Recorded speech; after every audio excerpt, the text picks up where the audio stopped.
E de noite morreu o filho dessa mulher, porquanto se deitara sobre... Irmãos, essa mensagem vai ser muito forte, viu? Eu ia dizer que dá tempo ainda quem quiser ir para casa. Não, estou brincando, não vai não, fica aqui comigo. Mas a mensagem vai ser um pouco forte. Vou até ler de novo o verso 19. E de novo morreu o filho desta mulher, porquanto se deitara sobre ele. Salomão, ele está sendo posto numa dificuldade aqui. E quando Salomão ele é posto numa certa dificuldade, ainda bem que Salomão ele tinha um dia lá atrás dito para o Senhor, quando o Senhor lhe perguntou, depois do Senhor ter se agradado de uma oferta que Salomão fez ao Senhor, o Senhor se agradou tanto desta oferta, que o Senhor chega para Salomão e diz: pede o que você quiser. Eu já vou abrir um parênteses aqui, meus irmãos. Eita pai, hein? Eu já vou abrir um parênteses aqui para fazer essa pergunta a vocês, que é para mim também. Será que a nossa oferta, não estou dizendo que é oferta de dinheiro não, tá? Será que a nossa oferta de adoração, de comprometimento, será que o nosso culto ao Senhor tem agradado a Deus ao ponto dele se agradar tanto de dizer: pede o que você quiser que eu vou te dar? Vou fazer de novo a pergunta, meus irmãos. Será que o nosso culto ele tem agradado a Deus ao ponto de Deus chegar e dizer: peça o que você quiser, porque eu vou te dar? Deus fez isso com Salomão, e Deus deu. Então, numa certa ocasião, o rei Salomão, diante de uma situação difícil, Salomão, ele já é beneficiado com o pedido e com a escolha que ele fez para Deus lá atrás. Imagina se Salomão não tivesse lá atrás pedido para Deus e escolhido, acima de qualquer coisa, ter e receber de Deus sabedoria, porque Deus deu. Imagina se ele não tivesse tido sabedoria, porque a situação é a seguinte: não tem prova, não tem ninguém, não tem câmara de segurança na casa, não tem testemunhas. As próprias duas mulheres dizem que não tinha ninguém na casa a não ser as duas. Palavra das próprias mulheres, ela diz: não tinha estranho e não tinha ninguém dentro de casa a não ser nós duas. No entanto, nós duas tínhamos um menino, eu tinha um menino, ela também tinha um menino, com 3 dias de diferença, e este menino, um deles morreu. Acontece que esta mulher está falando que o que morreu é filho dela, só que na verdade não é, é filho meu. E aí, irmão? Se nós, então Salomão, ele não vai procurar recursos, eu digo espiritual. Vocês vão me entender o que eu quero dizer. Salomão, ele vai procurar um subsídio baseado na sua escolha lá atrás. Ele vai tentar descobrir uma forma e uma maneira de resolver a situação. Quem estava diante do rei? Quem estava diante de Salomão? Quem estava? 2 mulheres. Quem eram essas mulheres? Prostitutas. A Bíblia que diz, não é eu, desculpe o termo. O que essas mulheres estavam tentando fazer diante de um rei? Estavam tentando receber respostas. Eu vou começar a entrar por uns caminhos aqui, porque é culto de ser eu fico um pouco mais mais de reflexão de palavra mesmo. O que essas duas mulheres estavam fazendo diante de Salomão, sendo rei? Em primeiro lugar, por que deixaram duas prostitutas entrar diante do rei? Por que foi permitido duas mulheres de má fama, que escolheu e optou por vender o seu corpo para sobreviver? Por que deixaram essas mulheres entrar e estar diante do rei? Não era qualquer pessoa que se postava diante do rei. Não era de qualquer forma. Tem hinos que falam isso. Diante do rei a gente não se apresenta de qualquer forma. O Salomão, tem duas mulheres lá fora. Quem é? Fulana e Beltrana. Qual é o histórico dela? Estava vendendo o corpo ontem ali na esquina. Manda elas entrar. O modelo de Deus, irmãos, não é o modelo do homem. Falar, Jesus, estava demorando. Irmãos, o modelo de Deus não é o modelo humano. Ixi, meu Deus. O culto ruim para mim não quer dizer que para Deus está sendo ruim. Culto ruim para mim pode ser uma série de coisas envolvida. Deus um dia chamou o povo de Israel e falou: se prepare, se consagra, tira do arraial todas as impurezas, porque no terceiro dia eu vou me manifestar. De que forma nós nos preparamos para estar num culto como esse, irmão? Falar, Jesus. Qual é o comprometimento que a gente tem e teve para estar aqui hoje? Não é? Então o fato de um culto ser bom, ser maravilhoso, eu falei que hoje ia ser um pouco embaçado, mas vamos lá. Irmãos, o fato de um culto ser bom ou não, isto requer um monte de coisas. Se o culto vai estar bom, se vai estar pentecostal, se vai ter cura divina, se vai ter profecia, se vai ter visões, se vai ter revelações. Isto depende de um monte de coisa e de um monte de situação. No entanto, você lembra, foi hoje que as irmãs cantou hoje? Foi, Angélica, vocês cantou hoje o vaso de alabastro? É que eu não guardo muitas coisas mais na cabeça, irmão. Ora pela minha memória. Aí, irmãos, vocês cantam um hino bonito aqui hoje, que hoje a gente canta e dá glória a Deus. Quer que eu conte a história do culto? A história o meu vaso de alabastro, quero lhe oferecer. A gente canta, é um dos hinos mais lindos que eu conheço. A gente canta, se emociona. Depois a gente vai acostumando com as coisas, não dá mais. Mas a gente dava glória a Deus, falava línguas estranhas. Primeira vez que a gente ouvia esse hino. Quer que eu conte a história dele? A pecadora da cidade. Estava lá o povo diante de Jesus na casa de Simeão, só pensando na comida. Só pensando, não, irmão, só pensando na comida. E não é errado gostar de comer, não, Nilson. Fica tranquilo, comer é coisa boa. É bíblico. Atos 2 diz que o povo se reúne, tinha comunhão nas orações e no partir do pão, como os irmãos fizeram ali ontem. Tinha comunhão nas orações e no partir do pão, é bíblico.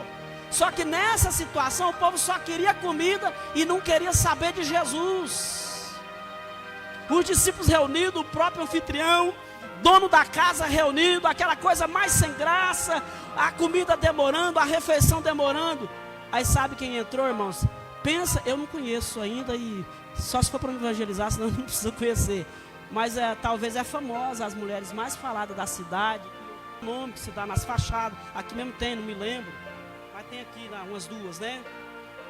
Pensa naquela pessoa famosa. Pois é, imagina Jesus, santo, perfeito, rei, e de repente, aquela mulher mal falada da cidade vem entrando dentro de uma casa particular, não era igreja, entrando dentro de uma casa particular, e vem se prostra nos pés de Jesus. Fala a verdade, irmão, se uma dessas entrar aqui, a gente estranha. Vamos ser sinceros, vamos ser hipócrita não, que é feio.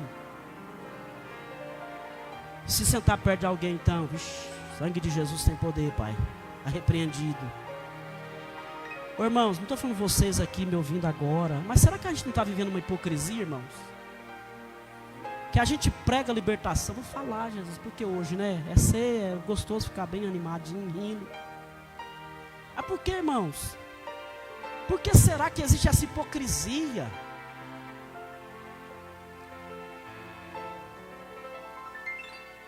Outro dia eu fui numa igreja que não aceita pastor de outra igreja sentar no púlpito dela. Mas o deputado federal está lá, que estava ontem na prostituição, teve oportunidade para falar 15 minutos antes do pregador, e o pregador teve 20 minutos depois. Até quando nós vamos viver essas hipocrisias dentro das igrejas? Até quando? Então esse hino que nós cantamos, alguém está se apresentando diante do rei Jesus. A pecadora, a mulher mais mal vista da cidade, está se apresentando e se prostrando aos pés de Jesus. Calma lá, já você vai entender o que eu vou pregar, que não vou demorar hoje não, irmãos, é ceia, daqui a pouco nós vamos cear. Estou com vontade de cear já. Estava diante de Salomão quem? 2 prostitutas, que teve a autoridade, a permissão para entrar diante do rei. Irmãos, a permissão não pode ser minha. A permissão, ela não é humana. A permissão, ela é divina, ela é espiritual. Ela é sobre aquele que está acima de mim.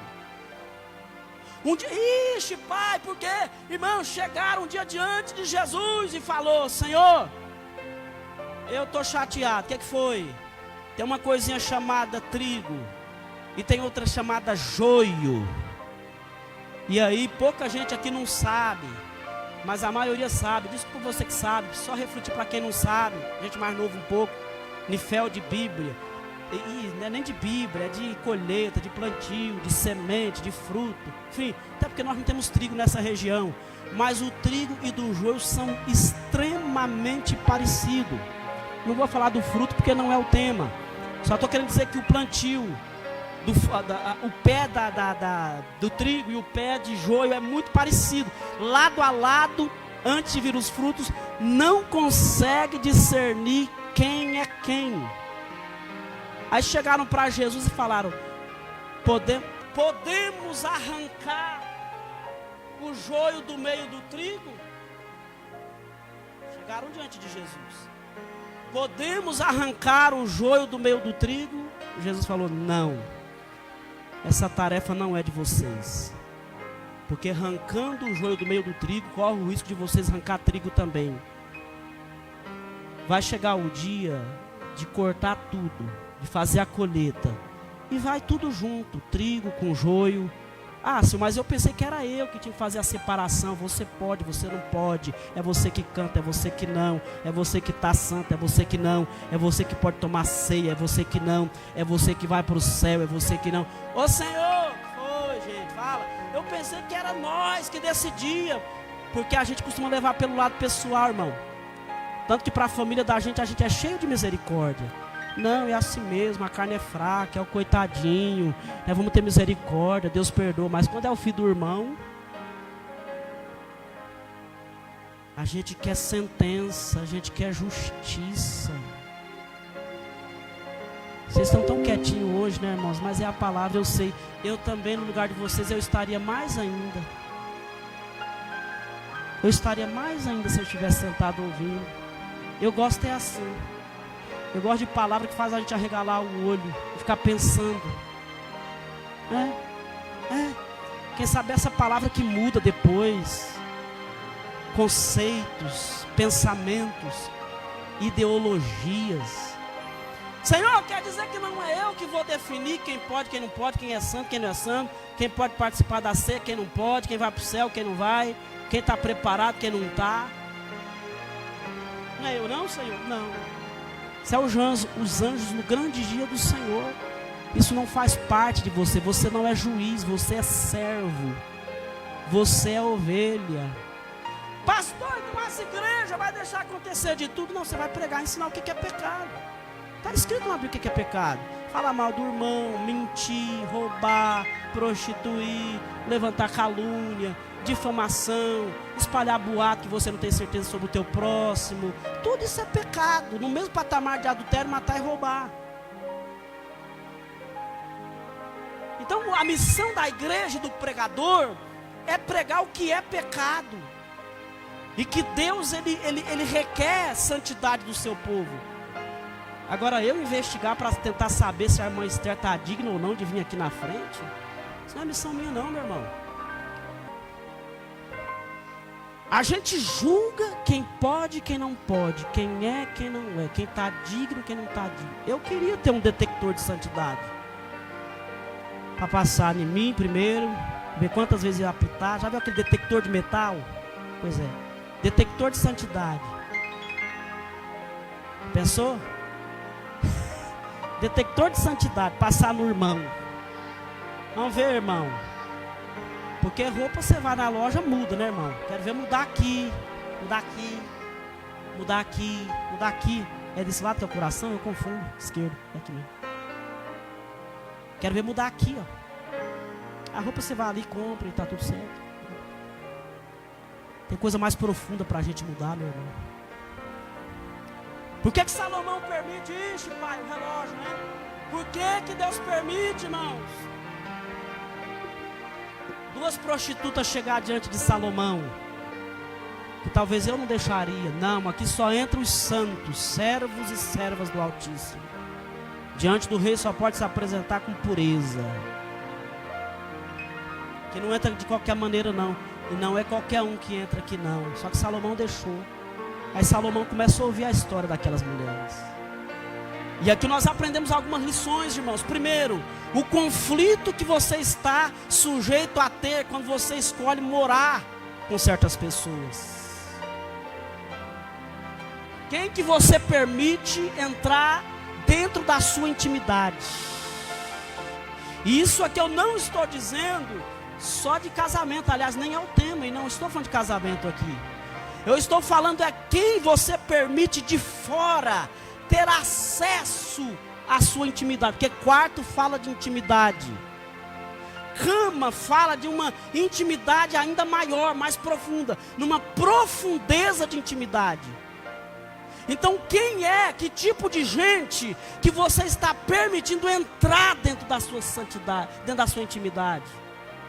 Conhecer a sua intimidade, conhecer os teus pensamentos, conhecer os teus planos, os teus projetos, os teus objetivos, as tuas fraquezas. Vai contando suas fraquezas para qualquer um aí, viu? Esse aí daqui a pouco vira o teu inimigo aí, vai sair expondo a sua fraqueza aí para toda a cidade, enquanto está errado ainda. Então quem é que você permite entrar dentro da sua intimidade, do seu assunto íntimo, das contas que você tem que pagar, dos problemas que você tem que resolver, dos conflitos que você tem lá na casa, no casamento? Eu não estou dizendo, irmãos, porque Deus coloca um homem sincero, ainda existe. Oh Jesus, eu sei, ainda existe, irmão, gente sincero. Ainda existe profeta, ainda existe homens de Deus, ainda existe pessoas dignas. O problema, irmãos, é que a gente não está sabendo fazer essas escolhas. A gente abre a porta da nossa intimidade e vai deixando o primeiro que chegar, a gente fala, entra, senta, fica à vontade.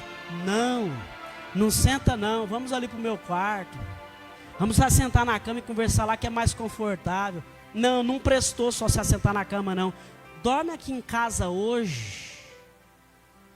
E hoje aqui eu não estou falando de intimidade íntima, tá gente? Fica tranquilo, hoje aqui eu estou falando de intimidade, de conhecimento, de pessoas que passam a ter acesso nos seus assuntos mais particulares que existem. Então quem é que você está se permitindo entrar dentro do teu quarto? Moral, espiritual. Quem é que você está se permitindo? A mulher boa permitiu. Nós duas estamos na mesma vida mesmo. Porque dentro do erro tem o que procura ser certo. Aquela pessoa que ela pratica coisas erradas e elas estão juntas, sempre tem alguém que tem uma mente diferente. Fala, eu estou aqui por obrigação, ou por fraqueza, ou porque eu não consigo sair disso aqui. Mas eu preciso sair disso.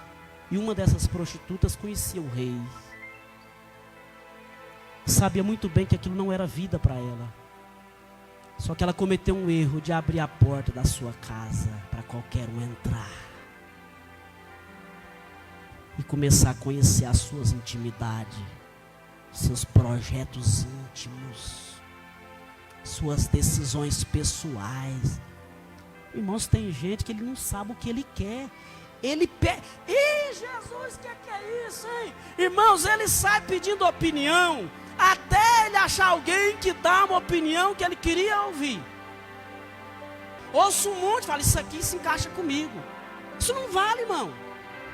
Em primeiro lugar, seu problema financeiro, procura quem tem vida financeira alinhada para te instruir.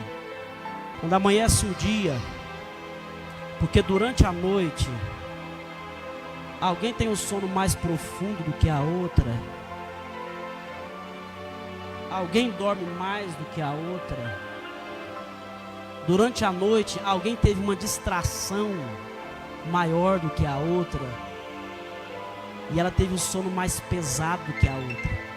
2 bebezinhos na mesma cama. 2 mães e 2 bebês. 3 dias de nascido era a diferença um do outro. No entanto, uma rolou em cima do seu filho. Olha só, irmãos. Em cima do seu filho. Ela rola em cima do seu filho e mata aquele menino, a própria mãe. Aí tudo, você lembra que eu uso uma frase aqui, que tudo na Bíblia espiritualiza hoje. O que é uma criança? É o início, é a próxima geração. É alguém que está tão distraída, é alguém que está tão distraído, é alguém que está fazendo tanta coisa errada com as prostituições, no caso dessas mulheres, durante o dia, que de noite não soube cuidar e dar proteção para a próxima geração. Porque quando fala de criança, fala o quê? Próxima geração. O teu filho não é só um filho, não é só uma criança que está aí no seu colo, nos seus braços, no seu ventre. Seu filho é a próxima geração. Daqui a pouco ele vai pisar onde tu já pisou. Daqui a pouco ele vai ter que ser o que você ensinou para ele ser. São as próximas gerações. Essa mulher, quando ela mata o seu próprio filho, ela está matando a sua descendência. Ela está matando a próxima geração. Ela está matando algo tão bonito que saiu de dentro dela. Começa os cuidados da vida, começa com a distração da vida, ao ponto de matar aquilo que era tão bonito que saiu de dentro de nós. O tempo judia da gente, irmãos. Hoje é ceia do Senhor aqui, eu preciso falar algumas coisas. Não se aborreça. Domingo não é eu que vou ministrar, não. É um jovem, o jovem Hermes. Você não pode vir hoje, está de luto, tadinho. Mas domingo é ele, enfim. Mas o outro dia que eu tiver a oportunidade aqui, eu ministro outra palavra. Hoje precisa ser assim, irmão. Não fica chateado comigo, não. Às vezes tem coisa dentro da gente que é bonito. Quando foi gerado, é bonito. É maravilhoso. Só que de repente, quando a gente gera aquilo, quando a gente dá a luz, as coisas começam a mudar. Começa a ficar antigo demais, começa a ficar velho demais, sabe? Eu vou me acostumando com aquilo ali, sabe? Eu vou me descuidando com as coisas da vida. De repente eu mato aquilo que Deus me deu. De repente eu mesmo mato aquilo que eu gerei. Não foi a outra que matou, foi a própria mãe. Vou falar, Jesus, hoje é rápido aqui, já tem que terminar. Mas eu preciso, irmãos, eu não estou dizendo que não tem gente que erra contigo. Tem, irmãos, essa vida tem gente ruim, tem gente mal, irmão. Essa vida tem gente que fez aliança com o diabo, ao ponto do diabo ficar assustado com ele. Rapaz, você quer mesmo que eu faça aquilo com aquele cara lá? Quero, vai lá. Tem gente ruim, irmãos. Mas será que não chegou a hora da gente refletir? Será que não tem coisa que é eu mesmo que estou matando? Eu mesmo. É fácil eu chegar diante de Deus, diante de situação, diante de circunstância, e para me justificar, é fácil eu começar a apontar o dedo. Foi ele, foi ela que matou. Será que eu nunca na minha vida vai ter uma coisa que eu vou olhar e falar assim: será que a culpa não é minha, não? Será que não foi eu que distraí demais de noite e dormi em cima daquilo que Deus me deu? E distraí com aquilo que Deus me deu? E distraí com aquilo que eu mesmo gerei e eu mesmo matei? Mas não, irmãos, o que acontece é que a maioria das pessoas faz o que essa mulher fez. Foi ela. Irmãos, é bem mais fácil para Deus resolver se Adão e Eva tivessem chegado e falado: Senhor, a culpa foi minha. Mas não, começou, a culpa foi da serpente foi do Adão foi da Eva. Não, irmão, não vamos perder tempo não. Vamos ganhar tempo para resolver logo a causa e falar, Senhor, tá bom, eu sou falho mesmo, a culpa foi minha, vamos resolver isso aí. E às vezes a gente começa a aprender com os erros da gente, sabe? Deus, Ele nos dá oportunidade, Ele nos apresenta, Pai, oportunidade para que a gente possa aprender com os erros que cometemos. Seria tão mais fácil se aquela mulher tivesse chegado e falado, rei, me ajuda, eu rolei em cima da minha criança e matei ela, a culpa foi minha. Mas não, além de assassina, descuidada, como mãe relaxada, ainda é mentirosa e maquiavélica. Chega diante do rei e ainda querer colocar um sentimento de culpa sobre a outra pessoa. Quem cometeu o erro foi eu, quem matou foi eu, quem distraiu foi eu. Mas eu quero fazer essa pessoa ir para a cova com o sentimento de culpa, como se ela fosse a culpada. Ela fosse a culpada do menino ter morrido. Irmãos, estamos diante de uma cena muito preocupante aqui. E pior ainda, e aí eu preciso correr. Outro dia eu não estou pregando tudo que eu queria pregar hoje não, mas eu vou respeitar o horário. Então vamos lá. E o pior de tudo isso, irmãos, é quem é que vai julgar essa situação. Irmãos, eu tenho muito medo. Eu sou dessa mesma igreja, José Paulinho. Agora eu falei certo. Desde que eu nasci. E por eu ter tido uma continuidade sempre na igreja, a gente por muito novinho começou já a ficar infiltrado nas coisas da igreja. Eu com 12, 13 anos já participava de reuniões importantes de obreiros, porque eu ia para tocar. Então eu conheço muito de obra, eu sei o que eu estou falando. Irmãos, eu sempre fiquei muito preocupado quando coloca uma pessoa assim, algumas pessoas assim, coloca um monte de gente assim e você começa a julgar o que alguém cometeu. Porque 99% não sabe nem por que está ali. 99% ele vai se ele gosta ou se ele não gosta. Eu gosto de fulano, então eu vou votar positivamente para ele. Eu não gosto, eu vou votar negativo. Mas eu nem sei o que ele fez direito. Aí eu ouvi dizer, falaram, me contaram. Então, onde há fumaça há fogo, deve ser verdade. Irmãos, eu já vi, eu tenho muita preocupação quando alguém é colocado numa reunião e começa aquela reunião e aqueles homens fecham a cara. Até então estava lá fora fazendo piadinha. Mas quando chega, eu já estou falando de coisa que eu já vi muitas vezes. Em vez de orar, jejuar para tomar uma decisão, não, eu estava fazendo piadinha com a história. Quando chega na reunião, fecha a cara, nós temos que ser sinceros. E aí você está diante daquela pessoa rude para tratar, para tomar. É muito, se você nunca esteve diante de homens, para alguém te analisar, não queira passar por isso. Porque a maioria das pessoas que vai olhar e julgar uma causa tua, eles nem sabem direito que você está ali. Ele nem sabe, irmão, nem sabe. Me contaram, me falaram, eu ouvi dizer e tal, coisa do tipo. Vamos lá. Ainda bem que era Salomão que estava diante dessa situação. E estrategicamente ele manda um soldado trazer uma espada. Quando aquela espada chega, a espada na Bíblia, você sabe que sempre representa, ou na maioria das vezes eu falo que lá espiritualiza, né? A espada representa, na maioria das vezes, isso aqui, ó, a palavra de Deus. O que Salomão traz? A espada. É a Bíblia que vai resolver. Não é o seu pensamento particular. Não é o eu penso, eu acho, eu deduzi, não. O que vai resolver é a palavra de Deus. Essa sabe o que ele faz? Pega a espada. Pega a espada. O que você vai fazer com essa espada, Salomão? Eu vou cortar o menino no meio. Metade vai para ela, metade vai para essa. Vamos resolver facinho essa causa. Corta no meio certinho. Metade vai ser dela e metade vai ser dessa. E resolvemos esta causa. Quem tem o coração mau, ele não para pensar, ele age rápido demais. Todo mundo que age rápido demais, irmão, desconfia.